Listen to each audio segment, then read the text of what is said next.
Assalamualaikum warahmatullahi wabarakatuh. Selamat siang dan terima kasih atas kesempatan ibu-ibu sudah hadir di pertemuan kita pada kali ini.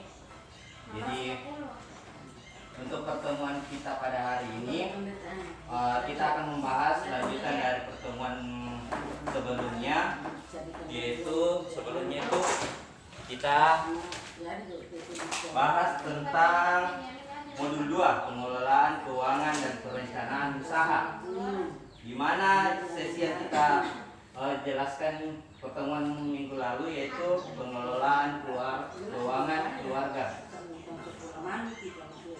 Jadi bagaimana cara menyusun anggaran ya. Jadi ibu-ibu sudah tahu bagaimana cara menyusun anggaran. Jadi selanjutnya untuk sesi ini kita akan membahas tentang cermat meminjam dan menabung. Jadi ini bagaimana cara meminjam dan menabung dengan baik. Jadi ibu harus tahu. Yang pertama itu, saya tanya dulu ke ibu, apakah ada pinjamannya? Apakah itu di bank atau tetangga atau di mana? Ada. Jadi nanti saya jelaskan bagaimana tempat meminjam yang lebih baik. Jadi di sini ada beberapa nanti yang saya jelaskan. Selanjutnya saya tanya dulu, apakah ibu ada tabungannya? Ada? Ya, oke. Nah, di sini sebelum meminjam ada beberapa tahap yang harus ibu tahu, yaitu pertama, untuk apa kita meminjam? Jadi untuk apa kita meminjam? Yang pertama, sebaiknya hanya untuk memenuhi kebutuhan, bukan keinginan atau untuk kegiatan produktif. Jadi usahakan kalau mau meminjam itu ibu, jadi dahulukan keinginan tak. Usahakan kalau mau meminjam itu untuk memenuhi kebutuhan tas saja. Apa saja itu kebutuhan? Seperti makan pokok, pakaian anak, ya, biaya sekolah, itu semua kebutuhan itu. Kalau yang dikatakan keinginan, tahu ibu yang mana itu keinginan? Kita mau beli handphone, itu namanya keinginan itu. Beda kebutuhan sama keinginan. Jadi yang harus diutamakan itu kebutuhannya, kebutuhan sehari-hari. Nah, selanjutnya, apakah Anda ada cara lain yang bisa dilakukan sebelum berhutang? Nah, jika ada, gunakan tabungan atau aset terlebih dahulu. Jadi sebelum berhutang itu ibu, kalau misalnya ada di tabungan tak, ada di aset yang bisa dijual, misalnya ada di sawata, ada di kebun tak, apa yang bisa kita jual, jangan dulu berhutang. Jadi utamakan dulu itu. Selanjutnya, berapa besar kita perlu meminjam? Nah, jadi berapa besar yang perlu dipinjam, sesuaikan jumlah pinjaman dengan kemampuan kita untuk membayarnya.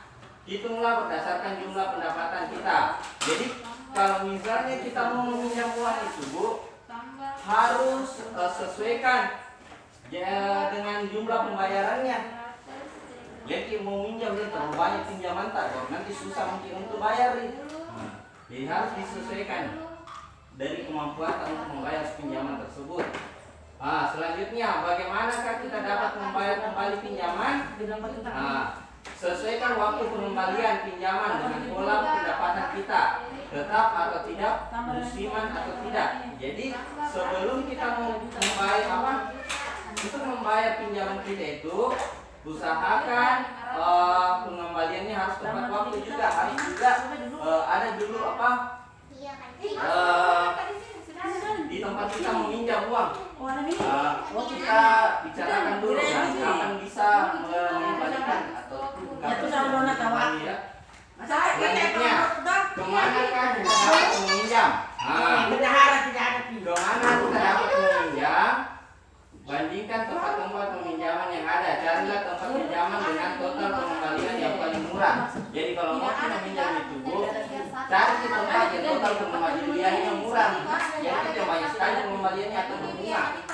Nah itu susah membayar. Nah, ini tempat-tempat peminjaman, Bu. Yang pertama itu, kalau masih ada di saudara kerabat Jakarta, pinjam di situ karena di situ ada prosesnya mudah. Perlu jaminan, tidak ada di jaminannya kalau keluarga. Ada batas maksimal pinjaman, ada batasnya. Nah, batas maksimal, ya tergantung Pak. Misalnya orang tuanya perlu kerabatnya buta atau tidak. Bunganya rendah atau tidak berhubungan. Mungkin keluarga atau mau kasih pinjaman lokal, tidak ada dikit. Periode cara pengembaliannya bisa disesuaikan sesuai misalnya kemampuan misalnya bulan depan hari mantap pasti dibayar. Kalau rentenir, kalau rentenir itu termasuk bank keliling. Biasa itu ada jembatan itu yang mau pinjam ganti uang. Biasa masuk di SMS tak bagi yang mau minjam uang, jaminkan BPKB. Kalau misalkan ya diterima. Itu prosesnya mudah. Ya perlu jaminan tidak kecuali dalam banyak. Jadi kalau banyak tapi misalnya 1 jutaan ada batas maksimal tidak dari batasnya bunganya sekali pasti kalau sendiri itu Ibu bisa senang sedikit Ibu. Bu mohon perhatiannya sedikit ya terlalu sedikit ya. Bunganya ya bunga ya tinggi sekali. Periode cara pengembalian Pak bisa disesuaikan. Kalau misalnya pegangan rentenir itu tidak disesuaikan, harus sesuai ketentuan. Misalnya ada batas jatuh temponya untuk kita bayar. Kalau kelompok simpanan pinjam ada biasa PKK arisan, PKH dan lain-lain. Ada memang kan biasa setiap wilayah ada kelompok simpan pinjamnya atau PKK. Nah, di situ proses cepat mudah, perlu jaminan tidak, ada batas maksimal pinjaman ya ada, bunganya cenderung rendah, periodenya bisa disesuaikan. Kalau selanjutnya koperasi simpan pinjam, jadi koperasi ada juga cenderung rumit, perlu jaminan ya. Ini ya perlu jaminan. Kalau misalnya mau kita pinjam di koperasi, misalnya kita mau modal usaha, jadi harus jaminkan. Misalnya kalau misalnya kita mau meminjam banyak, misalnya 1 juta atau gimana, kalau ada BPKB kendaraan bisa dijaminkan, surat tanah bisa, begitu. Kalau di koperasi, Bang, kalau bank besar itu prosesnya rumit, tidak apa, tidak bisa, tidak boleh, rumit itu tergantung. Kalau lengkap di berkas itu bisa. Perlu jaminan, perlu harus ada jaminan juga sama dengan koperasi. Ada batas maksimal, ya. Bunganya harus tinggi sama di ini rentenir. Kalau bank itu bunganya tinggi. Periode cara pengembaliannya harus sesuai ketentuan juga. Nah, Ibu perhatikan ini. Mengapa harus menabung? Jadi ini ada cerita bagaimana mengapa harus menabung. Cerita tersebut. Ini ya hasil semut. Ini anak buahnya. Ini kayak kayak ratunya atau rajanya. Semut hari ini cerah. Buat apa kalian malam keras? Nah, ini. Hai Jantri, kami sediakan jaga untuk musim hujan. Jadi ini, oh iya saya hujan ini semut. Jadi ibu bisa perhatikan sendiri. Tidak, kalau membayar semua. Kita langkai saja ya. Ini rencana menabung. Kan sudah rencana tempat meminjam. Sekarang kita melangkah rencana menabung. Nah, ini Ibu harus tahu ini. Sebelum menabung itu kita harus merencanakan dulu apa yang mau kita biayai. Contoh, ini misalnya kita membayar uang pangkal sekolah SMA anaknya. Berapa jumlah pangkal sekolah SMA? Misalnya 2.400.000. 2.400.000. Misalnya dalam 24 bulan. Saya 2 tahun 24 bulan. Ini bisa terkumpul 2.400.000. Dari mana caranya? 2.400.000 dibagi 24 bulan itu 100.000. Jumlah tabungan yang ditabung per hari, misalnya 30 hari, Jadi 100.000 dibagi 30 hari sama dengan 3.300. Jadi per hari itu kalau misalnya ibu menabung 3.300 itu dalam 1 bulan bisa dapat 100.000. Kalau dalam 30 hari ya, dalam 1 bulan. Kalau 24 bulan itu ibu bisa dapat 2.400.000. Bisa untuk membayar uang makan anak. Nah, ini ibu perhatikan tempat menabung ya. Ini adalah beberapa tempat menabung. Pertama itu rumah celengan, ada celengan khusus. Lokasi yang dijangkau mudah. Setoran harus rutin, tidak mesti harus rutin. Bisa diambil sewaktu-waktu, bisa. Kalau tabungan di rumah ya. Ada biaya administrasi tidak ada, pendapatan bunga tidak ada resiko dicuri, ada. Karena ini tabungan di rumah disimpan. Kalau sekolah, ada kan biasanya kita menabung di sekolah bu ya. Nah, lokasi mudah dijangkau. Nah, di sekolah pasti ada tabungannya di sekolah anak tak. Setoran harus rutin, tidak rutin ji. Yang penting ada kalau misalnya ada belanjanya, uang belanjaannya anak tak bisa ditabung di sekolah kalau ada lebihnya. Bisa diambil sewaktu-waktu. Umumnya hanya diambil di akhir semester biasanya ya. Nah, ada biaya administrasi tidak ada, mendapat bunga tidak ada resiko dicuri. Umumnya disimpan oleh guru pihak sekolah, jadi biasanya itu tabungan disimpan oleh guru. Arisan, kalau ini arisan ibu-ibu ikut arisan atau tidak? Nah, jadi kalau arisan itu lokasinya mudah dijangkau. Jadi kalau misalnya kumpul gitu atau ada ketua kelompok arisan itu di situ ada uangnya, di situ dia tempat menyimpan uang.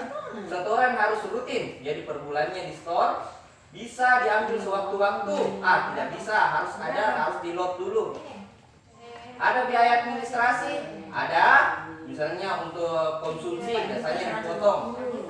Mendapat bunga tidak, ada resiko dicuri, ada kalau misalnya tempat menyimpannya tidak benar. Selanjutnya kelompok simpan pinjam atau PKK, desa wisma dan lain-lain. Lokasinya sudah dijangkau, setorannya tidak mesti harus rutin, bisa diambil sewaktu-waktu, bisa. Ada biaya administrasi, ada. Pendapatan bunga tidak ada, dan ada resiko dicuri. Pengurus bilang bawa lari uang, biasanya itu pengurusnya bawa lari uang itu beresiko. Nah, kalau di koperasi itu lokasi mudah dijangkau. Kalau di koperasi, kalau misalnya daerah kan ada koperasi masing-masing. Setoran harus rutin, bisa diambil sewaktu-waktu, bisa. Ada biaya administrasi, ada. Pendapatan bunga ada risiko dicuri tidak. Tidak mungkin karena di koperasi sama dengan bank ya.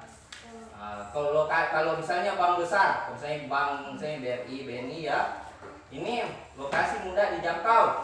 Umumnya bank berada di tingkat kecamatan. Kalau misalnya daerah terpencil itu kan biasa susah sekali menjangkau. Setoran harus rutin, tidak mesti harus rutin. Kalau misalnya ada wanta bisa ditabung di bank, misalnya ada wanta, tidak mesti harus rutin per bulan. Bisa diambil sewaktu-waktu, bisa. Kalau misalnya ada buku tabungan bisa ambil, kalau misalnya butuh sekali keluar melalui ATM. Ada biaya administrasi, ada. Biasanya itu kalau misalnya kita menarik di bank itu ada biasa potongannya, PPN-nya ya. Jadi kalian berapa persen? 0,0 sekian lah. Mendapat bunga, biasanya ada bunganya. Ada resiko dicuri? Tidak ada, karena bank itu aman. Oke. Mungkin ini saja yang bisa saya jelaskan Ibu. Apakah ada yang bisa ditanyakan tentang apa yang sudah saya jelaskan ini? Tentang bagaimana cara meminjam dan bagaimana cara menabung. Jadi mungkin sudah jelas ya Ibu. Oke. Untuk pertemuan kita pada kali ini cukup sampai sini saja. Jadi kita lanjut di pertemuan berikutnya. Jadi kita lanjut dengan sesi yang berikutnya. Lebih kurangnya mohon dimaafkan. Wabillahi taufiq wal hidayah. Assalamualaikum warahmatullahi wabarakatuh.